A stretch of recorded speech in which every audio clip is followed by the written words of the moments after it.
خيركم من تعلم القرآن وعلمه۔ تم میں بہترین شخص وہ ہے جو قرآن سیکھے اور سکھائے۔ اعوذ باللہ من الشیطان الرجیم، بسم اللہ الرحمن الرحیم۔ سورۃ العمران کا رکو نمبر 15 جو کہ آیت نمبر 144 سے 148 پر مشتمل ہے۔ اس رکو میں ایک شان نزول موجود ہے جس میں جنگ احد میں جب کافروں نے شور مچایا کہ محمد مصطفیٰ صلی اللہ علیہ وسلم شہید ہو گئے ہیں، شیطان نے جھوٹی افواہ مشہور کر دی تو صحابہ کرام رضی اللہ عنہم کو بہت ہی اس بات کا اضطراب ہوا، اور ان میں سے تو کچھ لوگ میدان جنگ سے بھاگ نکلے، لیکن پھر جب ندا کی گئی کہ سرکار عالم صلی اللہ علیہ وسلم صحیح سلامت تشریف رکھتے ہیں تو صحابہ کرام رضی اللہ عنہم کی ایک جماعت واپس آ گئی، مگر جب یہ بات رسول پاک صلی اللہ علیہ وسلم تک پہنچی تو انہیں یہ بات بالکل پسند نہ آئی اور آپ نے ناراضگی کا اظہار کیا۔ تو صحابہ نے عرض کیا کہ یا رسول اللہ، ہمارے ماں باپ آپ پر فدا ہو، ہماری جانیں آپ پہ قربان ہو، آپ کی شہادت کی خبر سن کر ہمارے دل ٹوٹ گئے تھے اور ہم سے وہاں ٹھہرا نہ گیا۔ تو اس پہ آیت نازل ہوئی جس میں اللہ پاک فرماتے ہیں اور محمد تو ایک رسول ہیں، ان سے پہلے اور رسول آ چکے، تو کیا اگر وہ انتقال فرما جائیں یا شہید ہو جائیں یا دنیا سے پردہ، کیا تم جنگ کے میدان سے بھاگ جاؤ گے، الٹے پاؤں چل پڑو گے؟ تو ایسا کرنے سے کچھ اللہ کا نقصان تو نہ ہوگا، لیکن ان قریب اللہ شکر کرنے والوں کو صلہ دے گا جو صبر اور ثابت قدمی سے یعنی کام لیں گے، بجائے وہ کہ جو میدان جنگ سے ہی بھاگ جائیں۔ تو یہ ظاہر بات ہے رسول پاک صلی اللہ علیہ وسلم کی ناراضگی کا سبب بنا، تو اللہ کی ناراضگی کا بھی یہ سبب تھا۔ اور اللہ پاک نے فرمایا کہ مسلمان کو دشمن کا مقابلے پر جو ہے ثابت قدم رہنا چاہیے۔ کیونکہ کوئی بھی شخص اللہ کے حکم کے بغیر نہیں مر سکتا،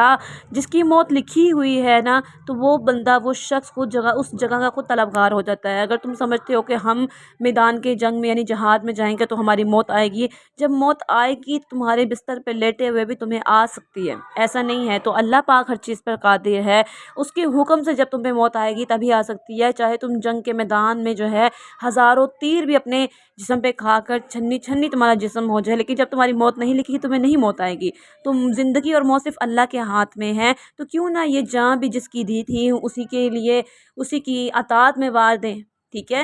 اللہ پاک نے آگے امت محمدیہ کی فضیلت کو بیان کرتے فرمایا کہ دیکھو کہ تم سے پہلے کتنے نبی آئے اور کتنی امتیں آئیں، اور سب نبیوں کی امتیوں نے جو ہے اس طرح کا معاملہ نہیں کیا کہ وہ میدان جنگ سے بھاگ جائیں، بلکہ انہوں نے ڈٹ کے جو ہے اپنے جو ہے اس وقت زمانے کے جو نبی تھے ان کا ساتھ دیا، تکلیفیں برداشت کی، صبر کا جو ہے دامن تھامے رکھا۔ تو تم تو صحابہ کہلاتے ہو نا، اور آپ صلی اللہ علیہ وسلم تو نبیوں کے سردار ہیں اور تم ایک افضل ترین امت ہو، تو تمہیں چاہیے تھا تم اس سے بھی بڑھ کر افضل کام کرتے، تمہاری بہادری اور استقامت ان سے زیادہ ہوتی، تمہاری ہمت اور حوصلہ ان امتیوں سے زیادہ ہوتا، تم میں صبر کا مادہ ان سے زیادہ ہوتا، لہٰذا تم اپنے اندر وہی اوصاف پیدا کرو۔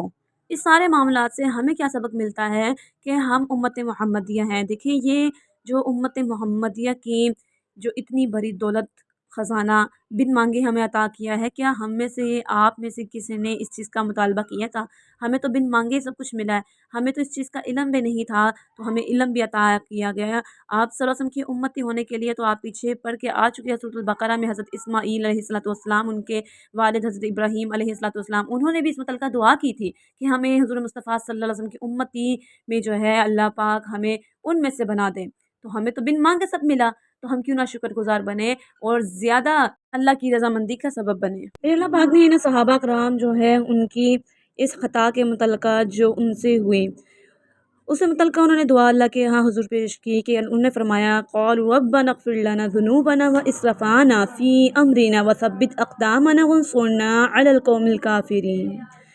کہ اے ہمارے رب بخش دے ہمارے گناہ کو اور زیادتیاں ہم نے اپنے کام میں جو کی ہیں، اور ہمارے قدم جمائے رکھنا اور ہمیں ان کافروں پہ جو ہے مددگار بنائے رکھنا۔ یعنی صحابہ کرام سے جو ایک غلطی ہو چکی تھی اس معاملے میں کہ انہوں نے رسول پاک صلی اللہ علیہ وسلم کی جھوٹی سنی ہوئی بات پر عمل کر کے جنگ کے میدان سے بھاگ گئے، غلطی کی بنا پر انہوں نے اپنے رب کے ہاں سجدہ ریز کیا اور اپنے خطاؤں کی جو ہے معافی مانگی، اور اللہ غفور الرحیم کی ذات ہے جو ہر خطا کو معاف فرمانے والی ہے۔ تو اللہ پاک فرماتے ہیں تو اللہ نے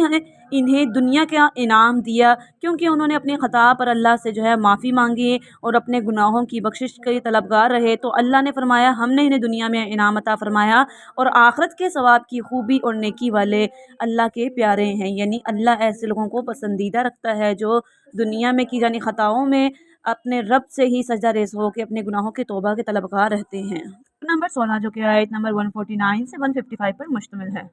ایک بار پھر اس رکوع میں اللہ پاک نے جو ہے یہودیت، کفار، نصرانیت کی جو ہے غداری کا ذکر کیا ہے کہ یہاں مسلمانوں کو بہت ہی واضح الفاظ میں سمجھایا گیا ہے کہ اگر تم کافروں کے کہنے پہ چلو گے یا ان کے پیچھے چلو، ان کی اطاعت کرو، جو یہ کہیں ان کے قدموں کی پیروی کرو، اب وہ خواہ یہودی ہو، عیسائی ہو، نصرانی ہو یا منافق یا مشرک، جس کے بھی کہنے پہ چلو گے تو وہ تمہیں کفر، بے دینی، بد عملی اور اللہ تعالیٰ کی نافرمانی کی طرف ہی لے کر جائیں گے، اور اس کا نتیجہ کیا نکلے گا کہ تم آخرت کے ساتھ ساتھ اپنی دنیا بھی تباہ کر بیٹھو گے۔ کتنے ہی واضح اور کھلے الفاظ میں اللہ پاک تم سے جو ہے کافروں کی چالوں سے آگاہ کرتا ہے۔ اس کے باوجود اگر انسان بے خبر اور غافل رہے تو یہ اسی انسان کی غفلت ہے۔ اسی بات کو دوبارہ سے دہراتے ہوئے آپ کے سامنے پیش کروں کہ ہمارے ہاں اگر ہمارے ماحول میں، ہمارے انوائرمنٹ میں کہیں پہ بھی ایسے لوگ موجود ہیں تو انہیں دلی لگاؤ، ان کے ساتھ مت لگائیں۔ اخلاقی طور پر ہم ان کے ساتھ سلام دعا رکھ سکتے ہیں۔ مزید اللہ پاک آیت نمبر 150 میں فرماتے ہیں کہ تمہیں ان سے گھبرانے کی بھی ضرورت نہیں ہے، بے شک اللہ ان کی چالوں سے واقف ہے اور اللہ اہل ایمان والوں کا بہترین مددگار ہے۔ اور آگے جس طریقے سے ہم پچھلے رکوع میں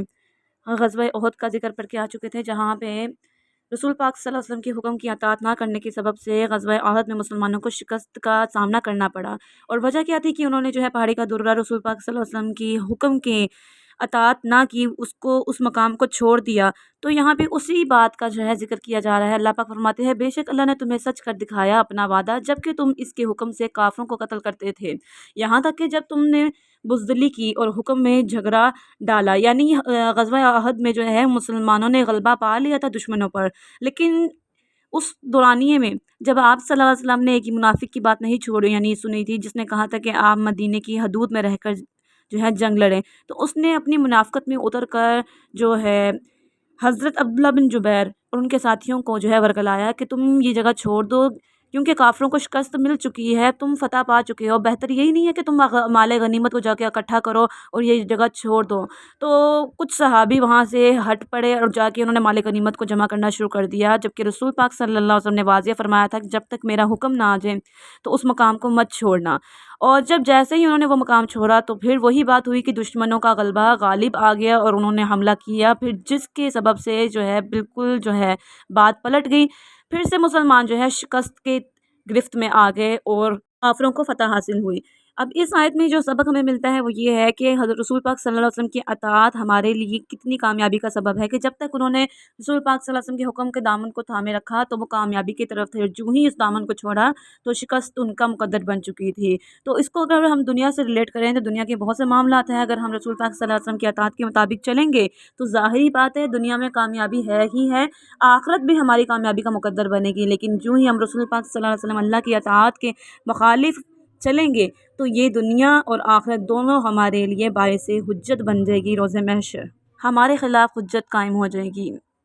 مزید اللہ پاک نے جو ہے کفار اور مسلمانوں کی جنگ احد میں کیفیت کو واضح کرتے ہوئے فرمایا کہ جنگ احد میں جب کفار پیچھے سے آ پڑے، جب وہ مسلمانوں نے اس پہاڑ کے درہ کو چھوڑا تو پیچھے سے جو ہے کفار آئے تو مسلمان گھبرا اٹھے، کیونکہ اس وقت وہاں پہ صرف 10 لوگ موجود تھے، باقی سب کے سب جو وہاں سے مال غنیمت کو جمع کرنے کے لیے رواں دواں ہو گئے۔ اسی بات کو واضح کرتے ہوئے آگے جنگ احد میں جب کفار پیچھے سے آ پڑے تو مسلمان گھبرا کر بھاگ پڑے، مگر رسول پاک صلی اللہ علیہ وسلم نے اور کچھ صحابہ کرام نے اپنی جگہ نہ چھوڑی اور ثابت قدم رہے۔ ثابت قدم رہنے والی جماعت سے دوسری جماعت کی آوازیں یعنی دی جا رہی تھی کہ اللہ عز و جل کے بندو ادھر آؤ، مگر گھبراہٹ اور شور میں یہ لوگ سن نہ سکے تھے۔ اس آیت میں اسی کا ذکر کیا گیا ہے کہ اسی کے حوالے سے فرمایا جا رہا ہے کہ اے مسلمانوں یاد کرو جب تم افراتفری میں منہ اٹھائے چلے جا رہے تھے اور کسی کو پیچھے مڑ کر بھی نہ دیکھتے تھے، اور تمہارے پیچھے ثابت قدم رہ جانے والی دوسری جماعت میں ہمارے رسول تمہیں پکار رہے تھے لیکن تم سن ہی نہیں رہے تھے، تو اللہ پاک نے تمہیں غم دیا اس لیے کہ تم نے اس کے حبیب مصطفیٰ صلی اللہ علیہ وسلم کی بات نہ مان کر انہیں غم پہنچایا، لیکن اس کے ساتھ ساتھ تمہیں معافی کی بھی بشارت دی جائے گی۔ وہ کیا دی جائے گی کہ راہ خدا میں اخلاص کے ساتھ کوشش کرنے کے باوجود مال غنیمت تمہارے ہاتھ سے نکل گیا، تم اس پر غم نہ کرو، اور چونکہ تمہارے بہت سے ساتھی جنگ میں شہید ہوئے اور تمہیں بھی بہت سے زخم آئے تو اللہ تعالیٰ کے معافی کا اعلان کر دینے کی وجہ صرف تمہارے دلوں پر مرہم ہے، کیونکہ اگر دیکھا جائے اللہ پاک غفور الرحیم ہے، ایک بات تو آپ کو یہاں پہ واضح نظر آ رہی ہے کہ انہوں نے رسول پاک صلی اللہ علیہ وسلم کی اطاعت نہ کری، جس کی سبب سے ان کو دنیا میں ہی سزا مل گئی کہ مسلمانوں کو جو ہے شکست کا سامنا کرنا پڑا۔ اللہ پاک نے ان کے غم کو، کیونکہ یہ صحابی تھے ان میں شامل، تو ظاہر بات ہے جب صحابی جو ہوں اور رسول پاک صلی اللہ علیہ وسلم کی اطاعت نہ کرے، جانے انجانے میں ہی کیوں نہ ہو، لیکن بعد میں جب ان کے سامنے یہ بات آیا ہوتی ہے کہ انہوں نے خطا کی ہے، تو وہ شرمسار شرمندہ ہوتے ہیں اور اپنی بارگاہ رسالت میں اللہ پاک اور اس کے رسول کے ہاں توبہ کے طلبگار ہوتے ہیں اور معافی کے طلبگار ہوتے ہیں۔ تو اللہ پاک نے ان کی اس تکلیف کو دور کرنے کے لیے، جبکہ مال غنیمت انہوں نے اکٹھا کیا اور شکست بھی ان کو ملن نہ ہی ان کے ہاتھ مال غنیمت آیا، تو ان کو اس بات کا بھی دکھ تھا، تو اللہ پاک نے ان کے ان دکھ کو دور کرنے کے لیے فرمایا کہ اللہ پاک تمہیں خوشی کی بشارت دیتا ہے۔ تو خوشی کی بشارت کیا تھی کہ اللہ پاک نے انہیں معاف فرما دیا۔ کیوں؟ ہم پیچھے سے اب جتنا بھی پڑھتے آ رہے ہیں، سب کی ایک وجہ ہے خلوص نیت کے ساتھ اللہ کے ہاں توبہ اور اپنے گناہوں پہ شرمندگی ہے۔ تو اسی طریقے سے جس طرح انہیں بہت سی باتوں کا غم تھا، رسول پاک صلی اللہ علیہ وسلم کی بات نہ ماننے کا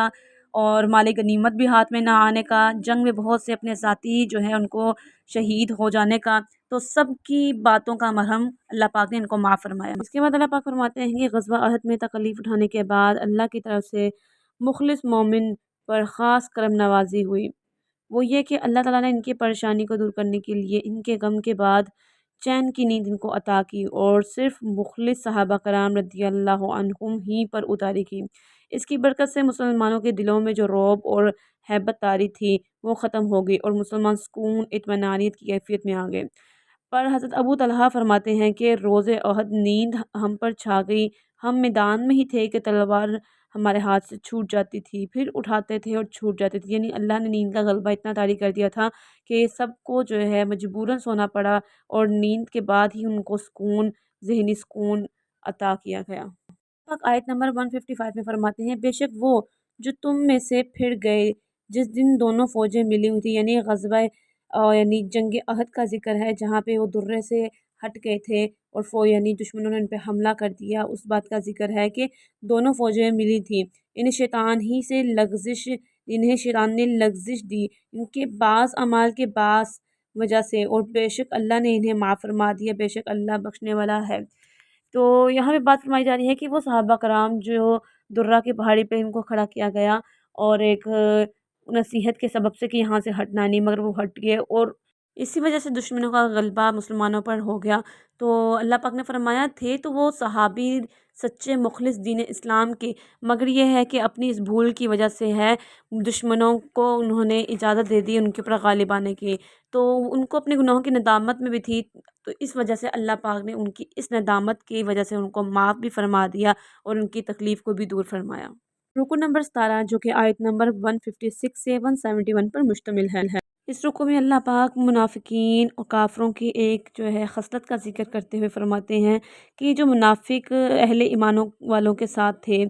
تو یہ کیا کہتے ہیں کہ جو جنگ میں گئے نہیں تھے ان کے متعلق بات کی جا رہی ہے کہ جو جنگ میں نہیں گئے اور جو جنگ میں جا چکے تھے اور جو مارے گئے، شہید کیے گئے، تو ان سے مخاطب ہو کے کہتے ہیں کہ تم اگر ہماری طرح نہ جاتے، جنگ میں شہید یعنی شامل نہ ہوتے، سفر و جہاد میں نہ جاتے، تو تم بھی اور تمہارے ساتھی جو کچھ ایسے ہیں وہ آج یعنی موت کی گھاٹ میں نہ چڑھے ہوتے، تو وہ مر چکے ہیں، ٹھیک ہے۔ تو اللہ پاک فرماتے ہیں اہل ایمان والوں کو، اے ایمان والو تم ان کافروں جیسی ان منافقوں کی طرح بات نہ کہنا، تاکہ ان کی بات اور ان کی یہ عقیدہ کہ اگر سفر و جہاد میں نہ جاتے تو نہ مرتے، جبکہ منافقین یہود نصرانی مشرکین کا تو کام ہے تمہیں راہ راست سے ہٹانا اور اللہ کی تعلیمات سے دور کرنا، تو ان کا ایسا کہنا تمہارے دلوں میں کوئی جو ہے حسرت پیدا نہ کر لے کہ کاش واقعی ہم نہ جاتے تو ہمارے پیارے جو ہے ہم سے نہ بچھڑتے، جبکہ اللہ پاک فرماتے ہیں زندگی موت تو صرف اللہ کے ہاتھ میں ہے، اگر تمہاری موت جس وقت میں لکھی تھی وہ آنی ہوتی، وہ تمہیں بستر پہ بھی آ سکتی، تو بہتر نہیں تھی کہ وہ اللہ کی راہ میں آئی ہے، تمہیں اللہ کی راہ میں آنے کی سبب سے تم شہداء میں جو ہے شامل ہوئے، تو اس لیے کبھی یہ نہیں سوچنا چاہیے کہ اگر اللہ کی راہ میں یہاں پہ چلتے، اگر نہ یہ قدم اٹھاتے تو ہم نہ مارے جاتے، موت لکھی ہے وہ جب آنی ہے آ کے ہی رہے گی، تو اس طرح کے الفاظ کہہ کے اپنے رتبے کو، اپنے مقام کو جو ہے اپنے عقیدے کو کمزور نہیں کرنا چاہیے۔